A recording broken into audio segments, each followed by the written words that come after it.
Hello, and welcome to On New Paltz. I'm Josina Campbell. And I'm Jessica Clary. Here are today's top stories.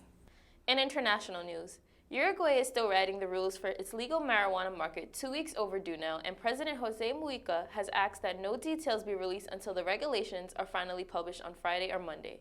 An official in the Drug Control Office, speaking on condition of anonymity because the rules aren't final, says the law didn't exclude taxing pot sales, so authorities are developing fees to match highly taxed alcohol and cigarette sales. Another problem figuring out how to trace the plants from seed to smoke. The Vatican spokesman says that what the Pope Francis reportedly tells Catholics in private conversations doesn't reflect the Church's policy. An unusual statement issued in Italian, English, and Spanish on Thursday comes after days of speculation that the Pope wants to change Roman Catholic Church rules and allow people who remarry after getting divorced to take communion.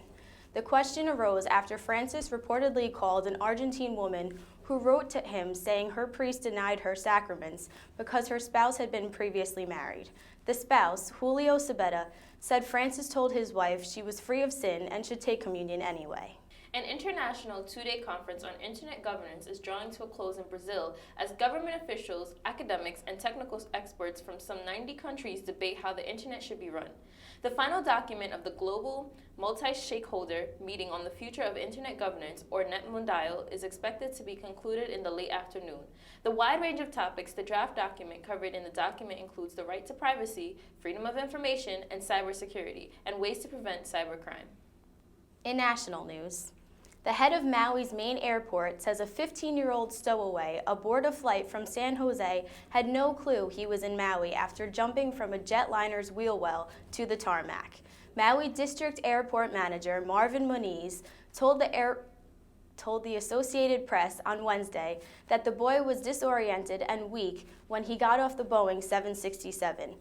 And he was questioned for about 30 minutes by FBI and Transportation Security Administration officials. Moniz said the boy wobbled as he walked and was soft-spoken, not saying much other than his journey started with an argument at home. The Food and Drug Administration is proposing rules to regulate the fast-growing e-cigarette industry. The proposal, being issued Thursday, would ban sales of electronic cigarettes to minors and require approval for new products and health warning labels. The FDA says the rules wouldn't immediately ban the wide array of flavors of e-cigarettes, curb marketing on places like TV, or set product standards. The U.S. Embassy in Kabul confirms the 3 doctors killed in a Kabul hospital by an Afghan guard are American citizens. The guard opened fire on the group today and also wounded 2 other people, officials said. The shooting is the latest attack on foreign civilians in the Afghan capital this year. Stay tuned for entertainment news.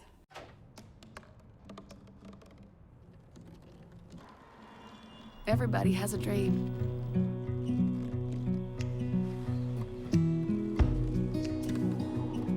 Mine was to see the ocean. And with a little help, I made it.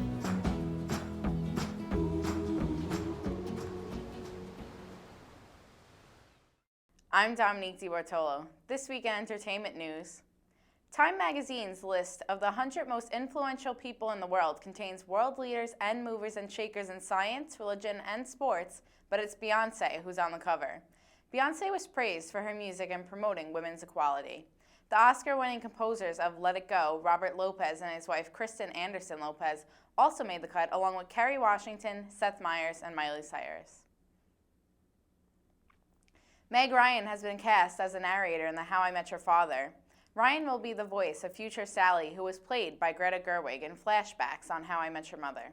Bob Saget was the voice of future Ted in that show. Like Saget, Ryan won't be seen. Major League Baseball has suspended Yankees pitcher Michael Pineda for 10 games after he was discovered with pine tar in his neck while on the mound during last night's game against Boston.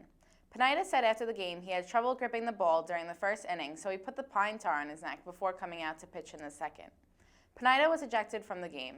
Up, college is hard. Down, those books are heavy. My sport is football, but my passion is education.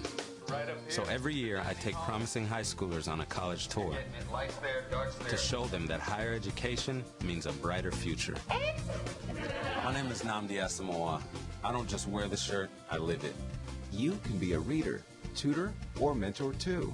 Take the pledge at liveunited.org/volunteer. Do you wear this? I'm Emma Phillips. This week in local news. In the past week, there have been 2 shootings in New Paltz, one of them fatal. Let's go to our reporter to see how students are feeling about their safety. Hello, I'm Josina Campbell, and I'm here in the Student Union building speaking to students about the recent gun violence that have been going on around and on campus. Let's see what the students have to say. So how did you hear about the recent gun violence that's going on around campus and on campus? Currently, I heard about it through my friends at first, and then I found out online via the messaging alert that New Paltz sends us. I received an email the next morning. I heard about it through email and friends just talking about it. Well, when I woke up the day of the shooting, that's when I was notified through email about the situation that happened at Murphy's. And how do you feel about your safety now? Currently, I would say my safety is still at high risk, at high, because I do feel that the New Paltz community and also the New Paltz police are still in helping us to protect us. So that kind of like is a +1. It's not that I don't feel safe because I know we are at New Paltz, but I know there's a possibility that things might happen. And I just feel like we as a campus need to be more unified, to be doing things on campus instead of going off campus to do things. Do you feel like UPD reached out to the campus community in a reasonable amount of time, or do you feel like it was too long? I think it was a very reasonable time. I think it was fast, being the fact that they caught the person the next morning. I think so. I felt like when the incident happened, the email was sent the next day. We had to think about all the other incidents or other, not necessarily gun related, but other incidents that have happened on campus. Oh, they reached out at a very good time, because as soon as the event happened, the next day I found out about it, and I was like, wow, like I wouldn't expect it to happen, like be so notified so fast, because I thought like they would probably find all the information that they have first, but they have been keeping up with it. And there you have it. Be sure to be aware of your surroundings to ensure your safety on and around campus. Back to you guys. Farm Fest, planned by Oxfam America, the Sustainable Agriculture Club, and NYPER, took place this week. Let's take a look. Hello, my name is Naya Bonilla. Today I'm here at Farm Fest, where students are gathering around to listen to their fellow students perform, where local businesses are selling their products, and local coalitions are promoting their environmental causes. Let's take a closer look.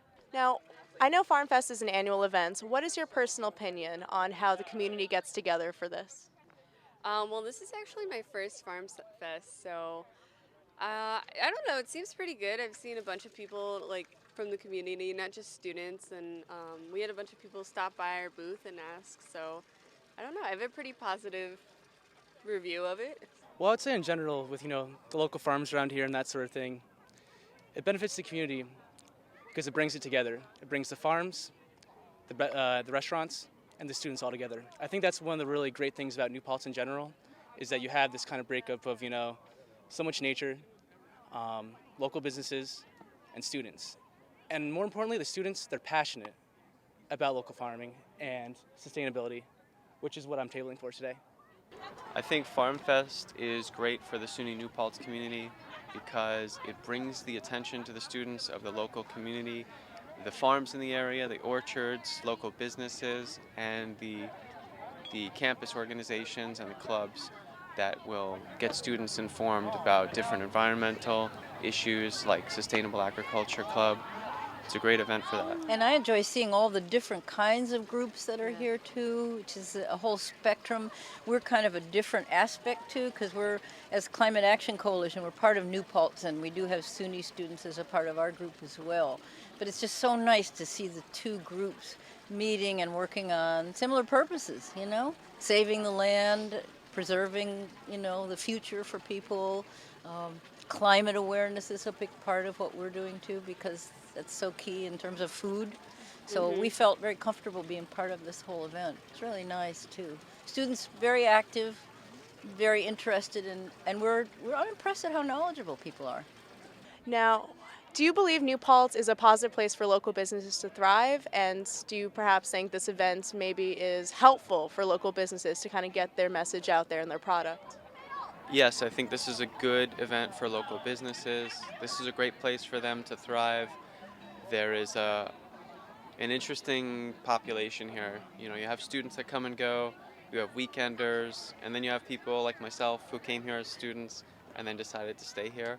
So there are many different people in the town coming and going at any time, and people like New Paltz because it has that small town feel. So small businesses tend to do pretty well here, in my opinion. Finally, the Be Positive Dance-a-thon event for children with cancer is coming up on May 4th. This event is run by the United Greek Association and will run all day on the Old Main Quad. Check it out. Back to you guys. That's all for this week. I'm Josina Campbell. And I'm Jessica Clary. Thank you for tuning in.